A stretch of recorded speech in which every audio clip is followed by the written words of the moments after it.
My name is Carla Kirkman. I'm 26 years old, and 3 months ago, I thought I understood what love was supposed to look like, what it meant to belong to someone, what it meant to be chosen.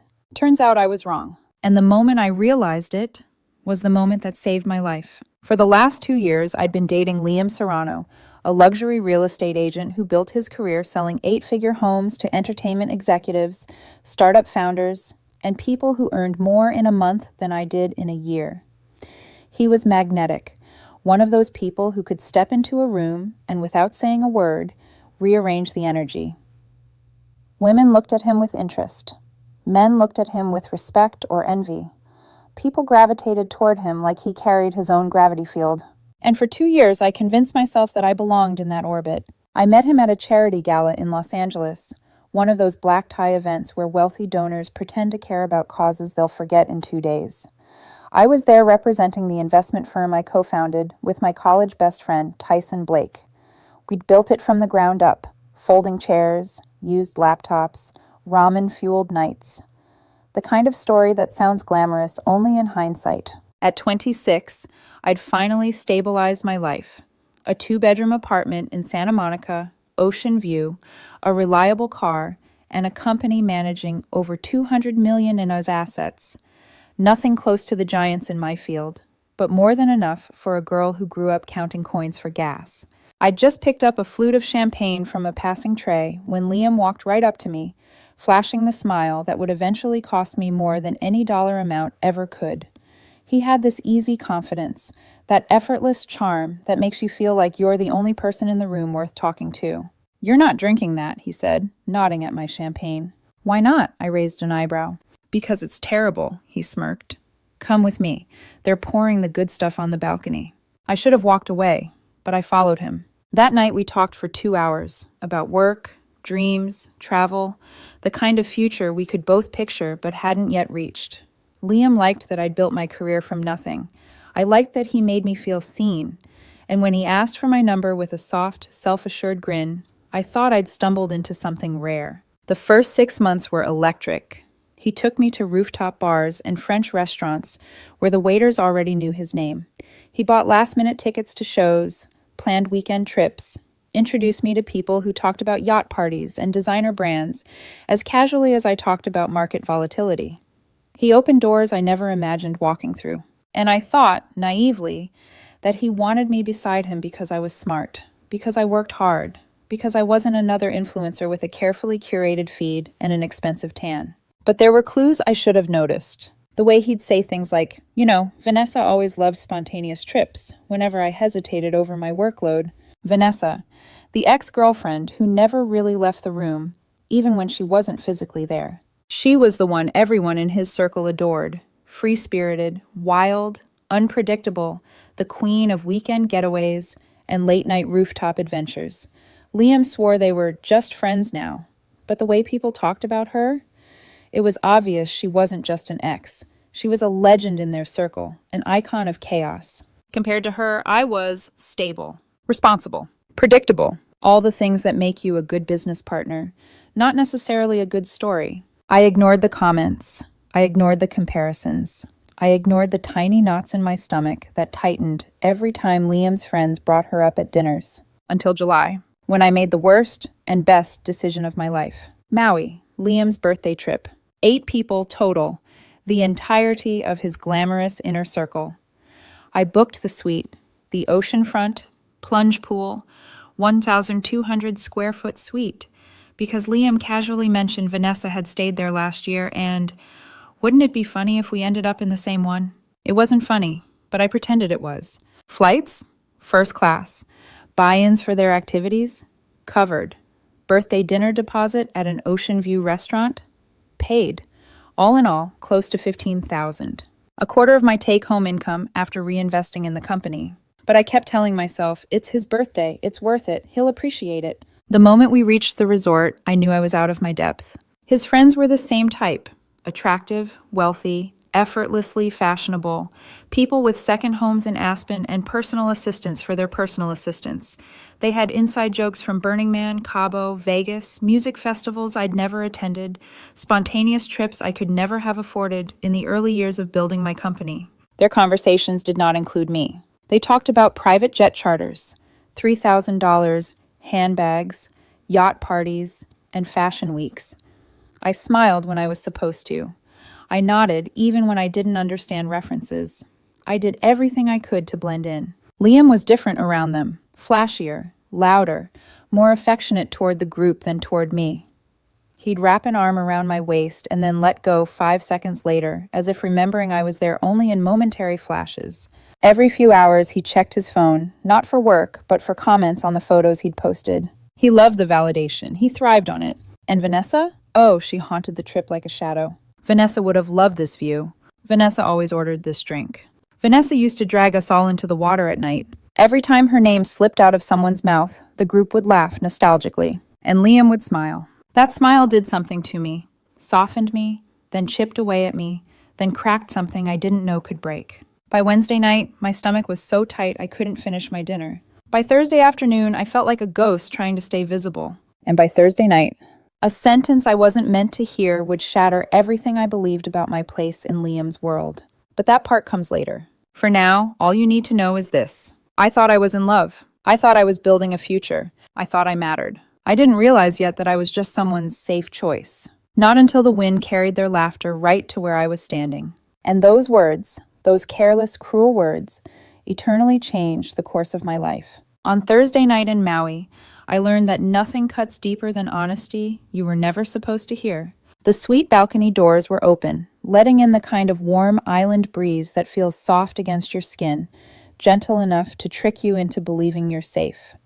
I was standing in the kitchen, pouring myself pineapple juice and club soda. The ocean whispered outside, soft music floated in from the living room, and Liam's friends were scattered across the balcony with their cocktails, and then I heard my name. It floated in casually, like I was part of the scenery, like I wasn't 10 feet away. I mean, Carla's sweet, Liam said, but God, she's so basic sometimes. The word basic didn't stab me, it carved. I froze in place, the bottle of juice still in my hand, my pulse thudding in my neck. I wasn't even breathing. Brooke let out a laugh, the tinkling kind that's only charming when you're not the target. Kendra chimed in, basic how? You know what's worse than hearing people talk about you? Hearing them search for reasons to agree. Liam leaned back in his chair, oblivious to the fact that the open layout of the suite carried every word straight to me. She still gets excited about airport lounges, he said, like it was shameful. She's never been to St. Bart's or Mykonos. She's, I don't know, predictable. Predictable. The opposite of Vanessa. My throat tightened. I started to turn away, but my feet felt glued to the floor. A sick curiosity held me in place, a need to hear just how small I was in the world of the man I loved.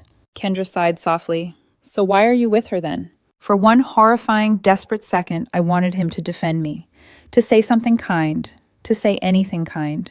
He didn't. She's stable, Liam said. After Vanessa, I needed someone who wouldn't create chaos. Chaos. That was what his friends always said about Vanessa, like she was a hurricane they missed surviving. She grounds me, he continued. My parents love her. She's good for me, but sometimes I miss the spark, you know? Brooke lowered her voice in a teasing drawl. Miss the Vanessa spark? Liam chuckled, quiet, almost guilty. Exactly the kind of laugh you give when you're hiding the truth behind your smile. And then Brooke delivered the sentence that lit their laughter like a match. So Carla's your safe choice? The phrase didn't sting. It detonated. Liam didn't deny it. He didn't even hesitate. He just said, exactly. Exactly. Exactly. The echo of that word rang inside my skull like a bell. I gripped the edge of the kitchen counter, grounding myself before my knees buckled. My vision tunneled, my heart hammered so loudly I worried they'd hear it from the balcony. Safe choice. Basic. Predictable. The accountant, except I wasn't even an accountant.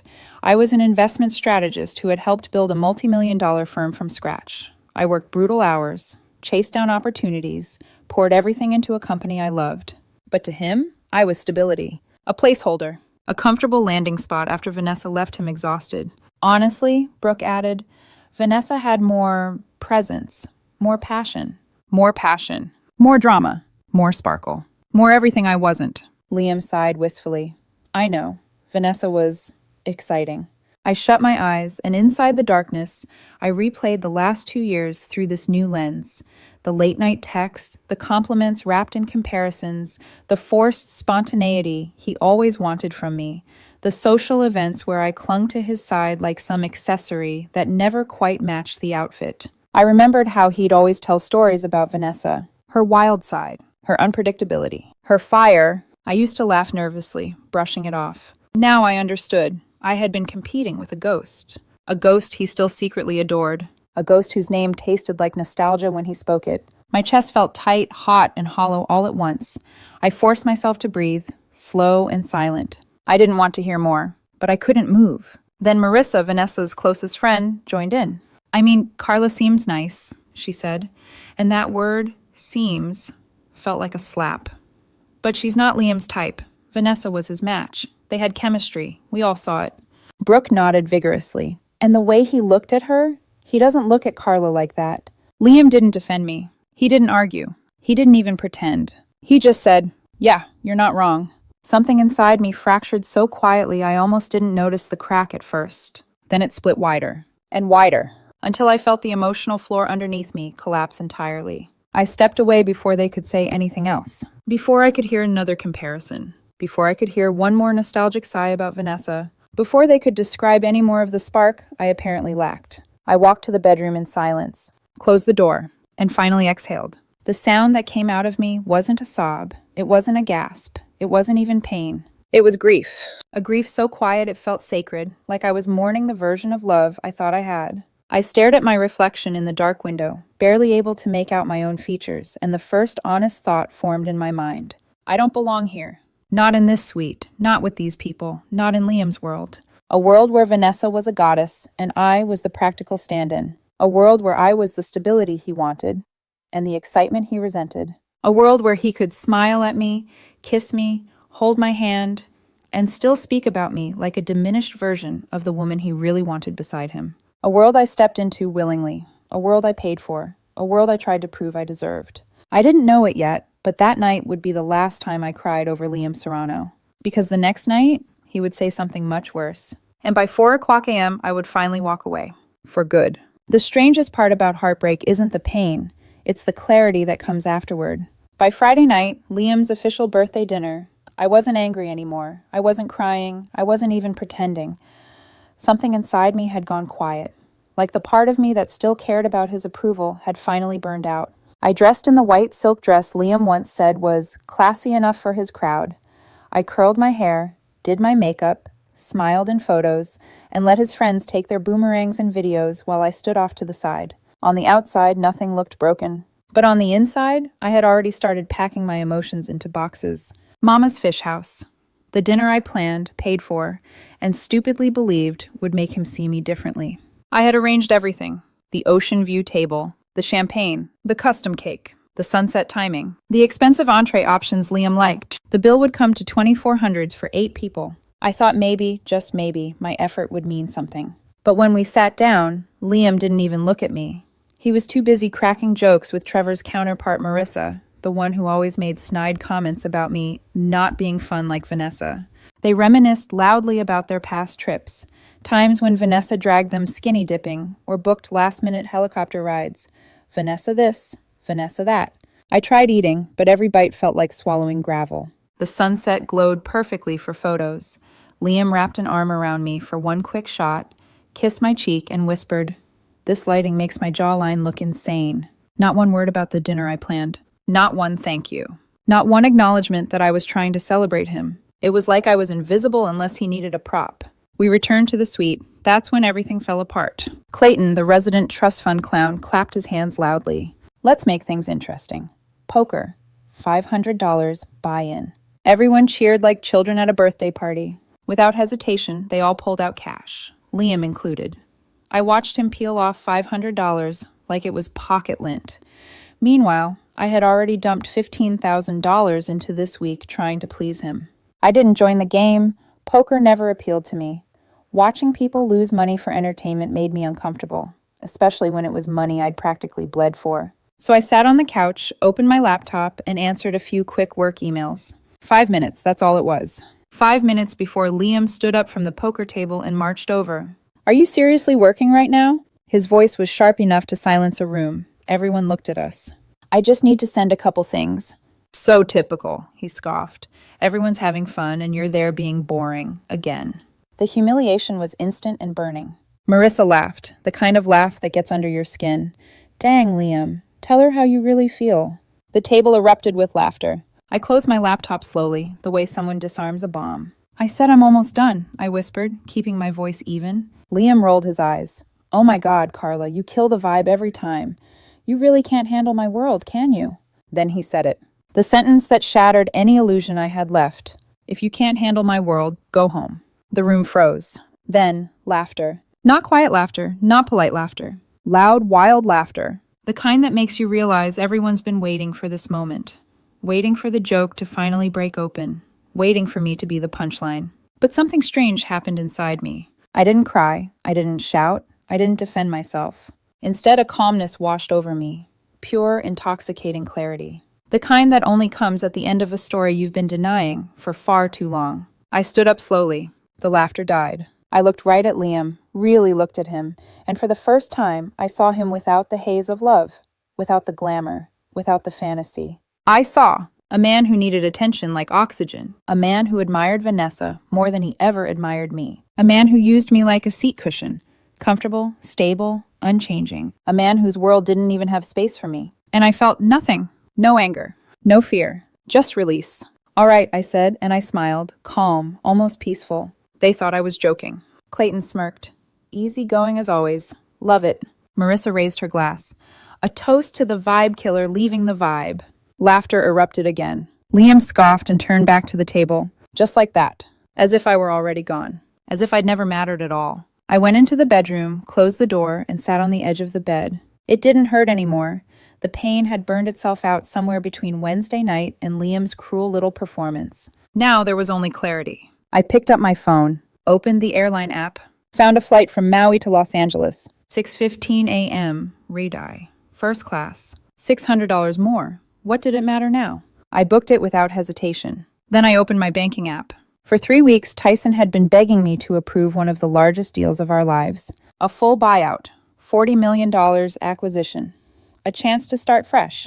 I'd been afraid of losing independence, afraid of giving up control, afraid of stepping into a new chapter before I was ready. Now, I typed 2 words. Accept it. Tyson texted back instantly. Are you serious? Yes. I'll call them in the morning. Carla, what happened? My fingers hovered over the screen. I typed, clarity. At 3:30 a.m., I called an Uber. At 4:20 a.m., I walked out of the suite carrying my bag. Everyone was still awake, still playing poker, still laughing loudly at jokes I no longer had to pretend to understand. Liam finally looked up, confused. Where are you going? Home, I said. Right now? You told me to go if I couldn't handle your world. I shrugged. So, I'm going. Clayton let out a low whistle. Damn. Marissa smirked. Knew she couldn't hang. Liam's face twisted, annoyance, then disbelief. Carla, stop being ridiculous. We're done, I said calmly. The suite is paid through Sunday. Enjoy your birthday. He stared at me like I'd slapped him, but I didn't wait for a response. I walked out, down the hallway, into the elevator, and toward the life I was meant to live. The doors closed between us. Liam called after me, but I didn't turn around. When I stepped outside, the early morning air smelled like salt and freedom. I didn't know then that this walk, this quiet, steady walk to my Uber, would be the moment my entire life changed. All I knew was this. For the first time in 2 years, I had finally chosen myself. When the plane touched down at LAX that Friday morning, I powered on my phone and watched the screen explode with notifications, calls, texts, voicemails, dozens of them, all from Liam. But I didn't open a single one. I stared at his name for a long moment, then slid my thumb across the screen and powered the phone off again. Silence, finally. I went home, closed the blinds, ordered takeout I barely touched, slept for hours at a time, and let my life go still. It felt like stepping inside a cocoon. Dark, quiet, weightless. A place where I didn't owe anyone anything. On Sunday morning, after nearly 36 hours of hibernation, I was finally ready to face the world again. I powered on my phone, and the messages hit all at once, like a collapsing dam. 44 texts, 12 missed calls, 7 voicemails. The tone changed in waves. At 4:30 a.m. in Maui, anger. You're being dramatic. Grow up, Carla. Everyone thinks you're insane right now. By 8 o'clock a.m., confusion. Where are you? Did you seriously leave? Are you okay? By noon, remorse. I'm sorry, can we talk? I didn't mean anything, I said. Carla, please. By Saturday afternoon, desperation. Baby, please, I love you. Come back, we can work this out. Everyone feels terrible. And by Saturday night, rage. You're really ending 2 years over one argument? You're so cold, it's disgusting. Good luck finding someone who puts up with your personality. I read them all once. Then I blocked his number. I didn't cry, didn't shake, didn't second guess it. It was freedom disguised as silence. Monday morning, Tyson called. Carla, they accepted. The acquisition team is preparing documents this week. They want to move fast, like 3 weeks fast. His voice was breathless, the kind of excitement you get after 5 years of clawing your way up from nothing. You ready? He asked. I looked around my apartment, the living room where I'd fallen asleep on the couch, the stack of investor reports still on the coffee table, the view of the ocean through the window. I felt something deep in my chest settle into place. Yes, I said, let's do it. You sound different, he said softly. I am. Wednesday morning, the article dropped. The headline hit the financial world like a small earthquake. Goldman Investment Division acquires Blake and Kirkman Capital in $40 million deal. There was a photo of me and Tyson pulled from LinkedIn. There were accolades, data analytics innovator, retention model pioneer, rising financial strategist. There was a quote from Goldman praising our leadership, the kind of recognition I had dreamed about quietly, the kind I never bragged about because Liam's world only cared about glamour and adrenaline, not spreadsheets and discipline. My phone lit up nonstop again, but this time the notifications weren't from Liam. They were from journalists, former professors, old colleagues, clients, investors, podcasts, Forbes, and somewhere in that digital storm, Liam. Not from the number I blocked, a new one. His call caught me off guard. I answered without thinking. Carla. His voice was breathless. You sold the company? He demanded. For $40 million? I sat down on my couch, crossed my legs, and waited. Yes, I said simply. And you didn't tell me? I laughed, not bitterly, but with genuine disbelief. Liam, we're not together. We were fighting, he snapped. You left. That doesn't mean we broke up. You told me to go home if I couldn't handle your world. So I did. He made a choking noise of frustration. That was a joke! It didn't feel like one. Carla, I was stressed. I was drunk. I didn't mean anything I said. You know how I am at parties. Exactly, I said. I do know. There was a long pause. Then, quietly, did you really hear everything I said on Thursday night? Yes. He exhaled sharply. You were eavesdropping. You were discussing me loudly in a suite I paid for. Silence. Then his voice softened, the charm sliding back in. Look, you know I love you. I just get carried away when I'm with the group. They expect me to be the guy Vanessa wanted? I interrupted. He flinched audibly. That's not what this is. Liam, you compared me to her the entire trip. You're twisting things. No, I said calmly. For once I'm not. His tone cracked. Carla, don't do this. Come over. Let's talk, please. No. Why not? Because you never loved me, I said softly. You loved having someone stable while you chased people like Vanessa. You loved the version of me that didn't require effort. You loved the security I gave you, not me. His breath hitched. You're making a huge mistake. I smiled. No, I already fixed one. I hung up, blocked the new number, and felt a peace I hadn't felt in years. Later that day, Ryan called. Construction noises filled the background, chaotic and familiar. Tell me it's true, he said. Tell me you walked out on him and then became a millionaire. I laughed, the kind of laugh that comes from your ribs. It's true. Ryan whistled. This is the greatest redemption arc of all time. It wasn't about revenge, I said. Sure, but it's still hilarious. I didn't disagree. He barked orders at his crew for a minute, then came back on the line. You good? I looked out the window at the waves curling in the distance, sunlight glinting off the water. Yeah, I whispered. I'm finally good. The fallout hit Liam like a tsunami. I didn't look for updates. I didn't stalk his social media. I didn't ask mutual friends. But people talk. A lot. This is what I learned. He posted a dramatic Instagram story about how some people change when they get money. His comment section tore him apart. Kendra posted screenshots of his safe choice comments. Brooke unfollowed him and leaked that he'd been disrespecting me for months. Marissa sided with Vanessa, who apparently blasted him privately.